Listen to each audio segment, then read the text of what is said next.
안녕하세요. 오늘 저희가 살펴볼 자료들은요. 수십 년 동안 이어진 이스라엘과 이란의 그 그림자 전쟁 있잖아요. 그게 어떻게 전례 없는 직접 충돌로 비화됐는지 그 과정을 좀 깊이 파고들어 보겠습니다. 이게 뭐랄까 암묵적인 규칙 같은 게 있었는데 그게 완전히 깨져버린 거죠. 네, 맞습니다. 이 재료들이 단순히 사건만 쭉 나열한 게 아니에요.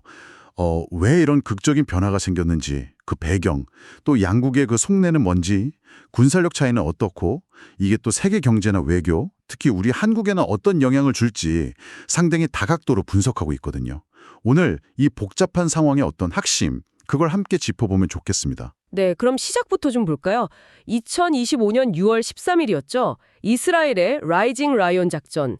자료 보니까 F-35Y 같은 최첨단 전투기에다가 GBU-28 벙커버스터, 지하 깊숙이 파괴하는 폭탄이죠. 네, 그렇죠. 그걸 동원해서 나탄즈 포르도 핵시설하고 또 IRGC 총사령관 호세인 살라미, 그러니까 군 수뇌부까지 직접 타격 목표로 삼았던 거죠. 이스라엘은 이란 방공망 상당수를 무력화했다 이렇게 주장했는데 근데 자료들을 좀 더 자세히 보면요. 지하 깊숙한 시설이나 핵심 기술은 건재할 거다. 이런 분석도 꽤 많아요. 그러자 이란이 바로 혹독한 처벌 작전으로 맞섰죠. 수백 기의 미사일, 드론, 이걸 섞어서 공격했더라고요. 네, 복합 공격이었죠. 근데 여기서 진짜 주목해야 할 점은 예전엔 주로 군사시설을 노렸는데 이번엔 텔아비브 같은 대도시, 인구 밀집 지역으로 목표가 확대됐다는 거예요. 그건 정말 큰 변화네요. 이건 교전 규칙 자체가 완전히 달라졌다는 걸 의미하죠. 중대한 격상입니다. 근데 이란 공격이 대부분 요격되었다고는 하지만 일부는 뚫고 들어왔다면서요. 특히 그 파타 극초음속 미사일 이걸로 추정된다는 얘기가 있던데요. 네, 맞아요. 바로 그 점이 주요합니다. 이란도 보복 능력이 있다는 걸 보여주면서도 또 동시에 양국 간의 기술 격차랄까 그런 것도 드러난 셈이죠. 아무래도 극초음속 미사일은 워낙 빠르니까 요격이 정말 어렵거든요. 그렇죠. 결국 이 초반 공방 이후에 이스라엘이 또다시 이란의 가스전 같은 에너지 기반 시설까지 공격 대상을 넓혔어요.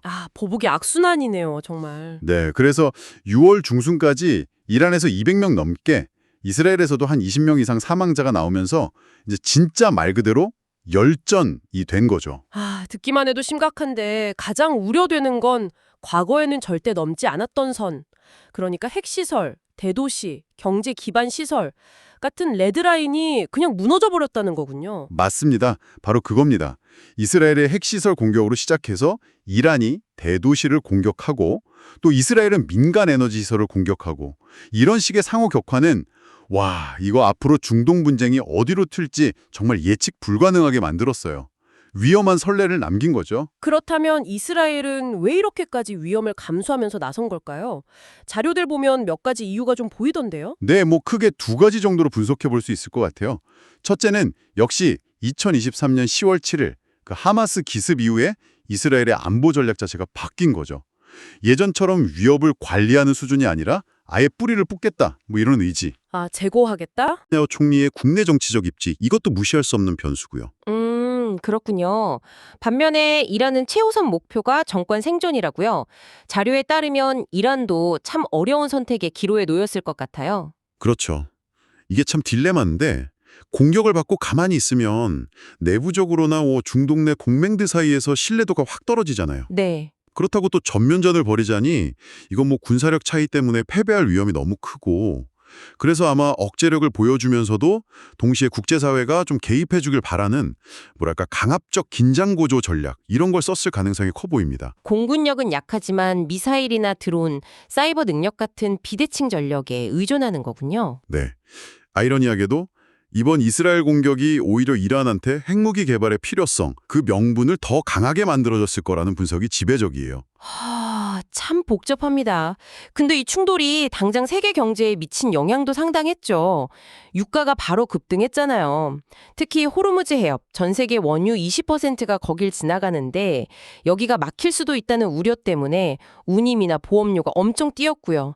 이게 결국 여러분이 느끼시는 물가 상승, 인플레이션 악화로 이어질 수 있다는 겁니다. 맞습니다. 그래서 국제사회도 굉장히 분주하게 움직였어요. 미국은 일단 군사적으로는 이스라엘을 지원하면서도 트럼프 대통령이 또 나서서 협상을 촉구하고 좀 애매하죠. 네, 좀 모호한 전략이네요. 반면에 중국과 러시아는 이스라엘을 비난하면서 우리가 중재해보겠다 이런 모습을 보였고 카타르 같은 걸프 국가들은 실제로 중재에 나서기도 했습니다. 이런 상황 속에서 한국 같은 나라는 그럼 어디에 초점을 맞춰야 할까요? 자료들이 몇 가지 구체적인 과제를 제시하고 있네요. 네, 한 3가지 정도로 요약할 수 있겠는데요. 첫째는 당연히 에너지 안보 확보입니다. 공급선을 좀 다변화하고 비축류도 늘리고요. 둘째는 경제 리스크 관리. 유가뿐만 아니라 예를 들어 우리가 이스라엘에서 반도체 장비를 꽤 수입하거든요. 연간 한 5억 달러 정도 되는데 이런 공급망에 차질이 생길 가능성에도 대비해야 합니다. 아, 반도체 장비까지요? 네. 그리고 셋째가 중요합니다. 외교적인 전략적 자율성 확보인데요. 한미동맹 물론 중요하지만 이것만 바라볼 게 아니라 중동이나 유럽, 또 중국, 러시아와도 관계를 좀 다변화해서 우리 스스로 판단하고 움직일 공간을 넓혀야 한다는 거죠. 강대국들 사이에서 우리 국익을 지키려면 꼭 필요하겠네요. 네, 필수적인 과제입니다. 그럼 앞으로 상황은 어떻게 흘러갈까요? 자료에서는 몇 가지 시나리오를 예상하고 있군요. 네, 크게 3가지 시나리오를 제시하고 있어요. 최악의 경우는 이게 전면적인 지역 전쟁으로 확 번지는 말 그대로 붕괴 시나리오고요. 그 다음은 국제사회가 개입해서 어떻게든 봉합은 하지만 근본적인 갈등은 그대로 남는 출구 시나리오. 근데 이건 언제든 다시 불안정한 그림자 전쟁으로 돌아갈 수 있다는 문제가 있죠. 네, 불안정한 평화 같은 거네요. 그렇죠. 마지막은 어느 한쪽도 결정적인 승리를 거두지 못하고 저강도 충돌이 그냥 쭉 이어지는 긴 소모전 시나리오입니다. 현재로서는 이 마지막 소모전 시나리오 가능성이 좀 더 높지 않나 조심스럽게 보고 있는 것 같아요. 네, 오늘 자료들을 통해 이 중동의 안보 지형 자체가 정말 근본적으로 바뀌었다는 걸 확인할 수 있었습니다. 마지막으로 여러분께 이런 질문을 한번 던져보고 싶습니다. 이렇게 한번 무너진 레드라인이라는 개념이 과연 다른 지역, 다른 잠재적 분쟁 지역에는 어떤 영향을 미치게 될까요?